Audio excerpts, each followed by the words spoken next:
Hi, I'm Matt with Keeping a YYC. Today we're joined by Natasha Samji with Mahogany Scholars Preschool. How are you today, Hi, Natasha? good. How are you? I am fantastic. Thanks for asking.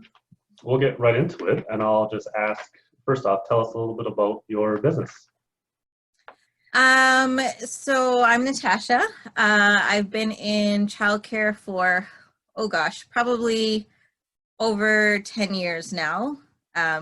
Probably over 15 years now if you include my schooling. But we're not counting. We're not counting.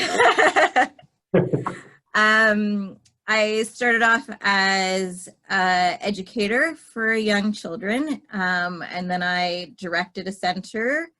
And then we opened Mahogany Scholars in 2015.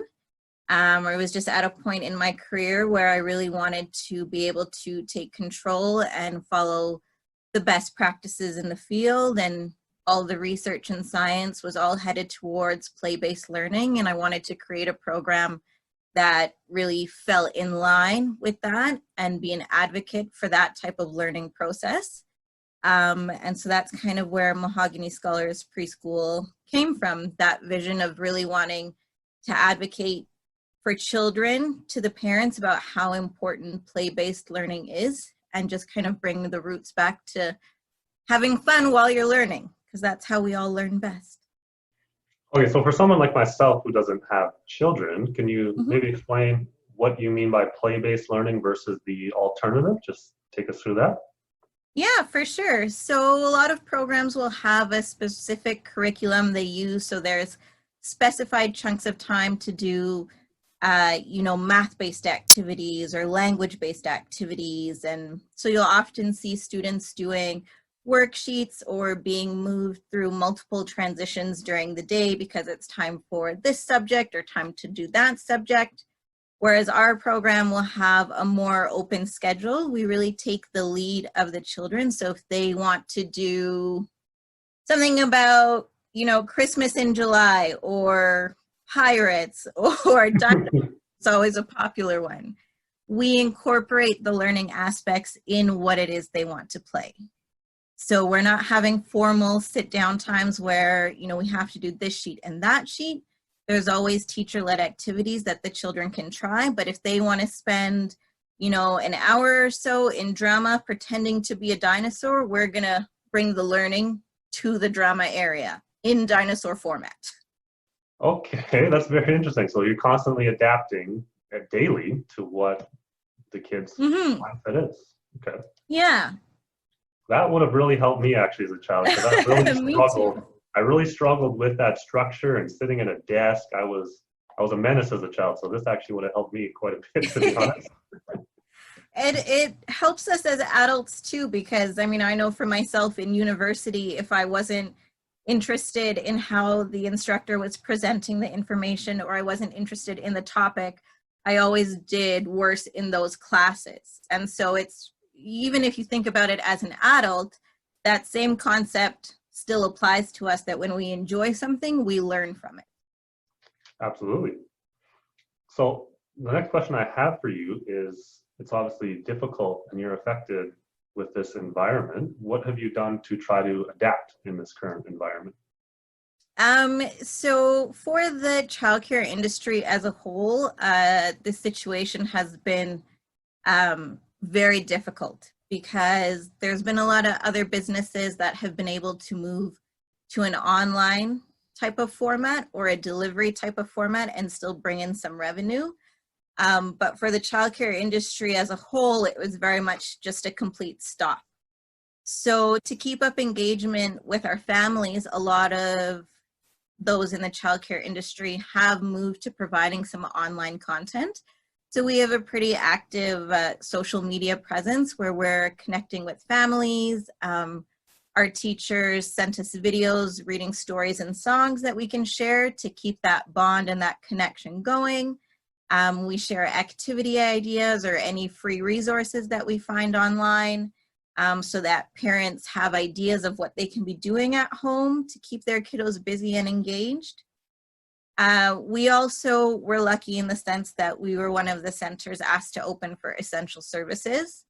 So we have been able to open up with a much smaller capacity, but it still helps. And really, as educators, we are happy to be back in our environment, as I'm sure many of us adults are feeling that we kind of miss the work life at this point.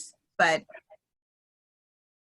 Yeah, you definitely have to adapt to the environment, try to put stuff online. But as an educator, I can imagine you really thrive and enjoy that in-person environment kind of thing. So I could see that being a big challenge. yeah, and that bond building is really important in what we do in play-based learning, having that engaged adult, creating that bond and extending the learning is a really significant part of what we do.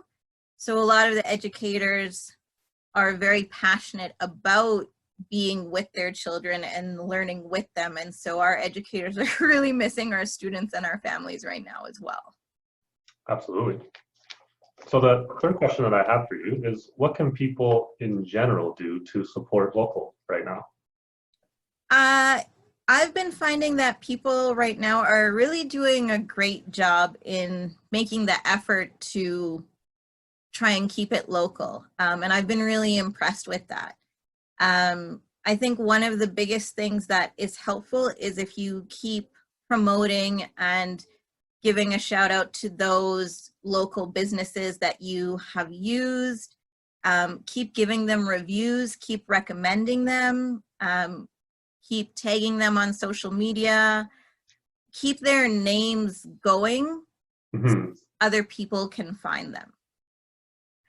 Yeah, just letting people know what their options are to support local. That's what we're really trying to do. And we're learning a ton in that there are so many options locally here that we don't have to go online to non-local vendors for pretty much anything we're finding. So yeah, and I've seen a lot of food-based posts, which is great, because Calgary is really diverse.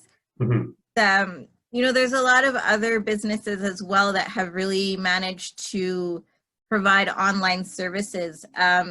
You know, there's a lot of dance classes, for example, that have taken to doing online classes so that children still have that consistency of, this is my teacher, this is my schedule. So there was an online rhythmic gymnastics class that was being offered that parents could sign up for.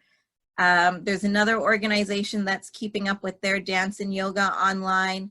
And then just a lot of products as well. You know, I was searching for my Mother's Day gifts for my mom, just through local businesses as well. And so while all the food is making me hungry, there's a lot of other people that have really successfully managed to make that transition to providing online content and services. And so you really have to kind of expand your thinking that something you thought maybe you couldn't do online, you might now be able to. absolutely. So the last question I have for you is, are there any tips and tricks that you can share with people in regards to your expertise? Especially in this current situation, if, you know, I was talking to other childcare businesses that are in this same situation, and all businesses in general, is really utilize the relationships and the connections that you have built when your business was open. So we have stayed in touch with all of our intervention services that we were utilizing before, and they have helped us get information from the government in a timely manner. We have kept our relationship up with our suppliers, so we're able to ask them, you know, where can we get this, where can we get that? They're not sure, but they'll find out for us. We've been able to get resources for the current students that we have as well, resource kits for activities we can do, and then being able to pass that on to parents as well. So we've really maintained our relationships with every organization that we've worked with and kept in contact with them. And they've been able to help us, and we are supporting them as well. So that's the one piece that I would say is, just because the businesses are closed or running differently, make sure that you still keep up your relationships, because right now it's all about helping each other. Absolutely. Right now we're finding it's fairly easy because people have a little more time potentially on their hands to Mhm. develop relationships and build new relationships as well that can be beneficial in the future for all. So Yeah, absolutely. And I know for a lot of businesses, there's that element of thinking that, oh, like things must have slowed down for you. But especially with small business owners, we have a lot on our plate still with deciding what we're going to do about staff, customers, families, navigating through all the government websites and loans and grants and dealing with landlords. So one thing I've noticed is things have not slowed down too much. So we still can be pretty short on time, but that is the one thing I think it's still really important to make time for, because we all really need to stay connected right now as best we can. yeah, just all support each other and keep Mm-hmm. going together. Yeah, absolutely. So that's all the questions that I had prepared for you, Natasha. I really appreciate you taking the time. We do ask that you end the interview off by looking into the camera and stating your name and your business name, and Okay. just asking the fine people that are watching to keep it local, keep it YYC. Okay.